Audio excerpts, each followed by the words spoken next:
तो गाइस कैसे हैं आप सब लोग। वेंजेंस के एपिसोड 14 के साथ हाजिर हो। तो लास्ट एपिसोड के एंड पे हमने देखा था कि हमारे जाओ और उसके दोस्तों की कड़ी ट्रेनिंग स्टार्ट हो चुकी है कि टीचर सीटू जो है उन्हें बहुत ही टफ ट्रेनिंग दे रही है। तो इस एपिसोड की शुरुआत में हमें आधे महीने के बाद का सीन दिखाया जाता है। पिछले एपिसोड में आपने देखा था कि ये ट्रेनिंग कर रहे हैं। तो इस एपिसोड की शुरुआत में अभी भी ये लोग अपने सरों के ऊपर पत्थर ही उठाकर खड़े होते हैं और साथ में कुछ बच्चे वहाँ पर मार्शल आर्ट्स की ट्रेनिंग कर रहे होते हैं। तो हमारे जाओ की रूटीन अभी तक चेंज नहीं हुई। पिछले 15 दिन से वो अपने सर के ऊपर भारी पत्थर उठाकर खड़ा है। इसी पत्थर को उठाने के दौरान आपको पता है कि वो कल्टीवेट भी साथ साथ ही कर रहा है। साथ ही वो अपने डीमन पावर और अपनी जान पावर दोनों को कल्टीवेट कर रहा होता है। तब जो यहाँ पर पत्थर को उठाकर खड़ा होता है तो बाकी क्लास की लड़कियां जो होती हैं उसे देखकर बहुत ज्यादा खुश हो रही होती हैं और उसे देखकर लट्टू हो रही होती हैं कि ये कितना हैंडसम है और उसके सिक्स पैक्स देखो। जबकि हमारी टीचर सीटू वो भी उसकी तरफ देखकर थोड़ी बहुत नर्म हो रही होती है। वो भी इस बराश कर रही होती है और सोच रही होती है हाँ ये लड़का दिखने में तो काफी हैंडसम है। टीचर सीटू उन सभी लोगों से कहती है ठीक है तुम सभी लोग अब रेस्ट कर सकते हो। तो वो उनके पास आती है और सभी लोगों से कहती है पिछले 15 दिनों से तुम लोगों ने यहाँ पर बहुत ही कड़ी मेहनत की है। तुम लोग अपने सर के ऊपर पत्थर उठाकर यहाँ पर स्क्वाट कर रही हो। मुझे लगता है कि तुम लोग यहाँ पर इस बेसिक ट्रेनिंग के साथ अडेप्ट हो चुके हो। तो अब यहाँ पर तुम्हारी जो ओरिजिनल ट्रेनिंग है उसको स्टार्ट किया जाएगा। ऐसे ठीक 3 दिन के बाद मैं तुम्हें लाइब्रेरी में भेजूंगी। लाइब्रेरी के अंदर जाने के बाद तुम अपने लिए एक बुक को चूज कर सकते हो। वो बुक एक मार्शल आर्ट्स की बुक होगी। ये तुम्हारी किस्मत के ऊपर डिपेंड करता है कि तुम वहाँ से कौन से लेवल की बुक ले पाते हो। वहाँ पर बहुत सारी बुक्स हैं जिनमें वॉरियर लेवल की बुक्स हैं, जनरल लेवल की बुक्स हैं, किंग लेवल की बुक्स हैं। तुम्हारी किस्मत के ऊपर ही डिपेंड करेगा कि अगर तुम्हें वहाँ पर किंग लेवल की बुक मिल जाती है तो तुम बहुत ज्यादा आगे निकल सकते हो। तुम्हारी कल्टीवेशन तेजी के साथ बढ़ेगी। सभी बच्चे बहुत एक्साइटेड हो जाते हैं। ये कहता है अगर मुझे वहाँ पर एक इनकम्प्लीट किंग लेवल की बुक मिल जाती है तो फिर तो मैं बहुत ही जल्दी एक किंग लेवल का वॉरियर बन जाऊंगा। लेकिन अगर मुझे वहाँ पर एक जनरल लेवल की बुक भी मिल जाए तब भी कोई फर्क नहीं पड़ता, तब भी मेरी कल्टीवेशन तेजी से बढ़ेगी। क्योंकि सभी लोग भी यहीं पर बातें कर रहे होते हैं कि मुझे वहाँ से किंग लेवल की बुक चाहिए, कोई कहता है मुझे जनरल लेवल की बुक चाहिए, कोई कहता है मुझे यहाँ पर टॉप जनरल लेवल की बुक चाहिए। इनमें से एक कहता है लेकिन वहाँ पर हमारे साथ तीनों क्लासेस के बच्चे भी होंगे जिनके कंपटीशन बहुत ज्यादा टफ होने वाला है। टीचर सीटू उन लोगों से कह दिया चलो ठीक है अब जल्दी से क्लास में आ जाओ, तुम्हारी स्टडी का वक्त है। फिर ये सभी लोग क्लासरूम में चले जाते हैं। टीचर सीटू सामने खड़ी होती है और सभी लोग अपने अपने बेंच के ऊपर बैठे वहाँ पर स्टडी कर रहे होते हैं। कि हमारे जाओ के हाथ में वो इन्फॉर्मेशन बुक होती है जो कि 50 बक्स में हमारे क्लाउड ने खरीदी थी। इस बुक को खोलता है और उस बुक के अंदर टीचर सीटू के बारे में इन्फॉर्मेशन को पढ़ रहा होता है। इसका ओरिजिनल नाम सीटू चिंग होता है। इस रॉयल अकेडमी का जो डीन है ये उसकी ग्रैंड डॉटर है यानी कि उसकी पोती है और जो दूसरी खूबसूरत औरत है इस पूरी की पूरी अकेडमी में। इसके अलावा ये इस अकेडमी की सबसे ज्यादा यंगेस्ट मेंटोर भी है। इसका कल्टीवेशन लेवल एक टॉप लेवल के जनरल के बराबर है। टीचर सीटू उन सभी लोगों से कहती है मैंने तुम सभी लोगों को हमेशा रूल्स के बारे में बताया, मैं आज फिर भी तुम्हें यहाँ पर और ज्यादा रूल्स के बारे में बताने वाली हूँ। मुझे लगता है कि अगर तुम रूल्स को फॉलो करते रहोगे तो सिर्फ एक ही साल के बाद तुम में से बहुत सारे लड़के ऐसे होंगे जिनके पास एक टॉप ग्रेड के जनरल के बराबर की पावर आ जाएगी। मुझे लगता है कि आज से ठीक 3 साल के बाद तुम में से कुछ बच्चे ऐसे होंगे जो कि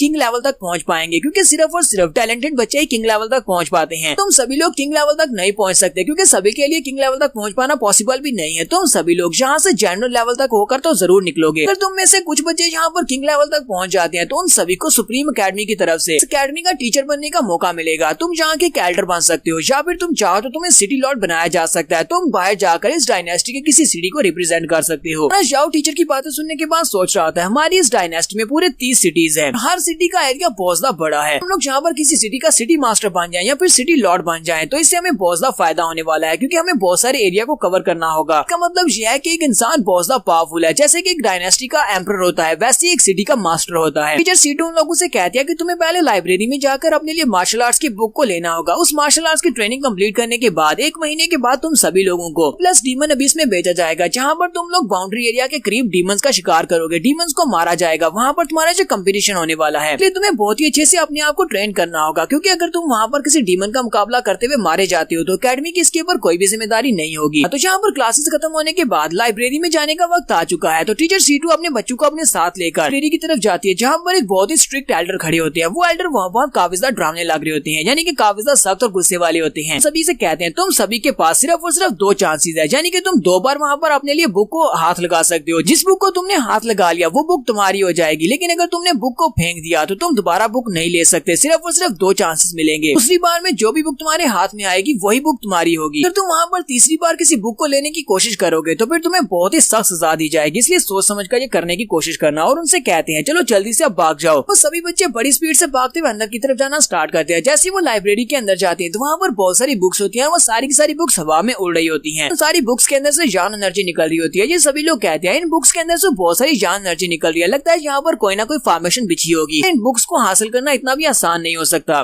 उससे एक लड़का कहता है मुझे पता है कि यहाँ पर किस मैजिक को यूज किया गया है, यहाँ पर एक मैजिक सर्कल फॉर्मेशन को यूज किया गया है। दूसरा लड़का उसे कहता है बकवास बंद करो, हमें यहाँ पर एक टॉप ग्रेड की किंग लेवल की बुक चाहिए, हम लोग जाकर जल्दी से जल्दी अपने लिए बुक को चूज करते हैं, कहीं दूसरा उनको लेना ले। ये सभी लोग जल्दी से भागते हुए आगे बढ़ते हैं तो उनमें से एक लड़का अपने हाथ को आगे की तरफ बढ़ाता है और सारी जान एनर्जी के बीच से अपनी बुक को पकड़ लेता है और कहता है मुझे एक बुक मिल गई है। बहुत खुश होता है और कहता है ये वाली बुक तो एक लो लेवल के जनरल के बराबर की बुक है, के ऊपर एक लो लेवल की जनरल टाइप की मार्शल आर्ट्स की टेक्निक लिखी हुई है। क्योंकि सभी लोग जब देखते हैं कि उसे एक लो लेवल के जनरल की बुक मिल गई है, वो लोग कहते हैं हमें भी जल्दी करनी होगी वरना अच्छी बुक्स तो दूसरे ले जाएंगे। वो सभी लोग वहाँ पर अपनी बुक्स को लेना स्टार्ट करते हैं। उनमें से एक लड़का जल्दबाजी में अपना हाथ जान एनर्जी के अंदर डालता है तो उस बेचारे का हाथ जल जाता है, पीछे की तरफ रोता हुआ गिर जाता है। जबकि फी उन लोगों से कहता है तुम सभी लोगों को यहाँ पर जल्दबाजी नहीं करनी चाहिए, यहाँ पर जो फॉर्मेशन प्लेस की गई है इन बुक्स के इर्द गिर्द वो बहुत ज्यादा पावरफुल है, इसी वजह से तुम्हें यहाँ पर बहुत ही तेजी के साथ काम करना होगा, अपनी जान की को भी रिलीज करना होगा। उनसे कहता है चलो ठीक है मैं तुम्हें यहाँ पर करके दिखाता हूँ। वो जल्दी से जाकर मैजिक सर्कल के सामने खड़ा हो जाता है और वहाँ पर सर खड़ा होने के बाद वो अपनी आंखें बंद करता है, फिर साथ ही वो अपने हाथ को अंदर डालते हुए बड़ी स्पीड से बुक को बाहर निकाल लाता है। क्लाउड और हमारा जाओ से देखकर बहुत ज्यादा खुश हो जाते हैं और हैरान भी होती हैं कि इसने इतनी आसानी के साथ एक बुक को पकड़ लिया। उस बुक को देखता है तो उसके ऊपर लिखा होता है स्पाइरल नाइफ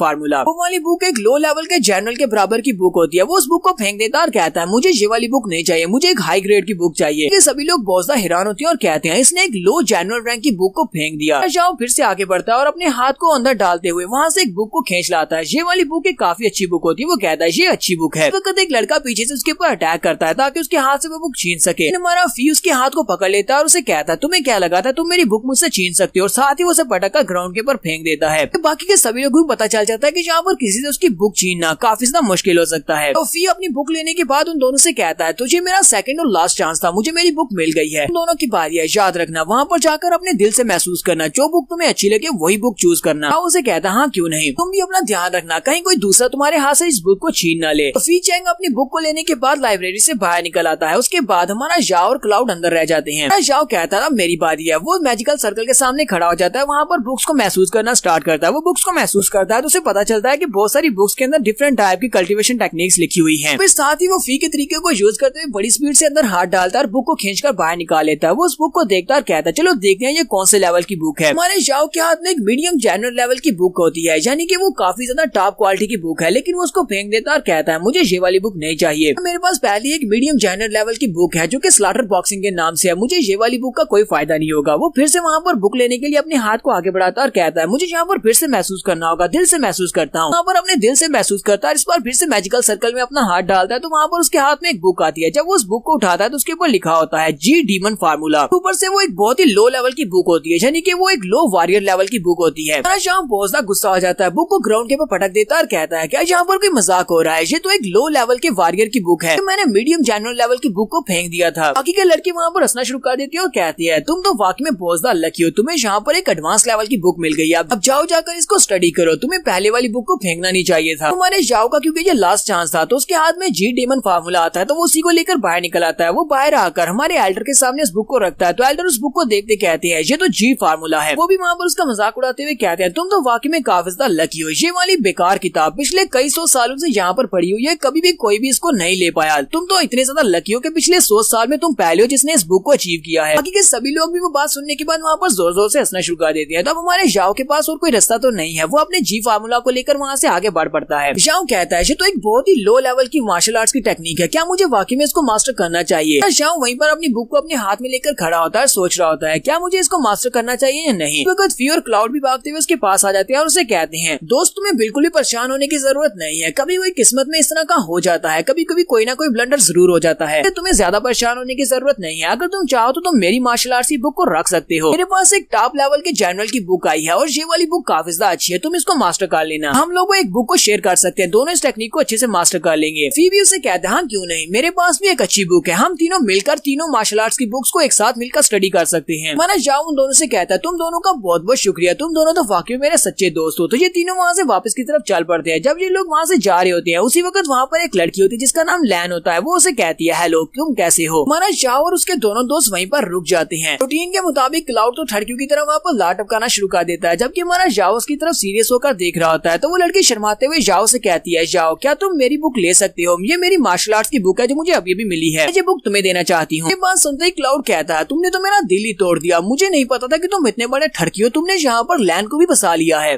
बाकी के सारे स्टूडेंट्स भी गुस्सा हो रहे होते हैं और कहते हैं लैन तो क्लास 4 में है जबकि जिंग क्लास 2 में है। वो दोनों ही हमारे स्कूल की सबसे खूबसूरत लड़कियां हैं, लेकिन इस लड़के ने इस लड़की को पटा लिया। हमारा जाओ से कहता है लैन तुम्हारा बहुत बहुत शुक्रिया, लेकिन मैं तुम्हारी मार्शल आर्ट्स की बुक नहीं ले सकता। लैन उसे कहती है नहीं तुम इसको रख लो, तुम एक दिन इसको स्टडी करने के बाद मुझे वापस कर देना। हमारा जाओ से कहता है नहीं मैं तुमसे ये वाली बुक नहीं ले सकता, मेरे पास अपनी बहुत सारी बुक्स है, मैं उनमें से किसी मार्शल आर्ट्स की टेक्निक को मास्टर कर लूंगा। तुम्हारा बहुत बहुत शुक्रिया यहाँ पर पूछने के लिए। लैन उसकी बात सुनने के बाद वहीं पर चुप करके खड़ी हो जाती है। उसी वक्त वहाँ पर एक और लड़का आता है, तो ये लड़का यहाँ पर बिना बात के इसके साथ झगड़ा मोल लेता है और उसे कहता है तुम्हारी हिम्मत कैसे हुई मेरी लैन के ऊपर लाइन मारने की, एंड सिर्फ और सिर्फ मेरी है, तो मैं यहाँ पर तुम्हें चैलेंज करता हूँ। 3 दिन के बाद मैं तुम्हें रिंग में मिलूंगा, वहाँ पर हम दोनों आपस में कम्पीट करेंगे और देखेंगे लैन किसको मिलेगी। लैन कह रही होती है मैं तो तुम्हें जानती भी नहीं हूँ, तुम हो कौन। हमारा जाओ भी वहाँ पर सोच रहा था, इसने यहाँ पर अपने आप इस चैलेंज को डन कर दिया, जबकि मैंने तो उसे यस कहा ही नहीं और ये यहाँ पर चैलेंज करके मुझे चला भी गया है। तो यहाँ पर एपिसोड 14 का एंड करेंगे। नेक्स्ट एपिसोड में देखेंगे कि इस चैलेंज का क्या बनने वाला है, क्या जाओ यहाँ पर इससे फाइट करेगा, ये लड़का कौन है और यहाँ पर बिला वजह इसे चैलेंज क्यों कर गया है। एपिसोड की एक्सप्लेनेशन अच्छी लगी हो तो कमेंट करके जरूर बताइएगा। चैनल को सब्सक्राइब कर दे, वीडियो को लाइक और शेयर कर दें। शुक्रिया।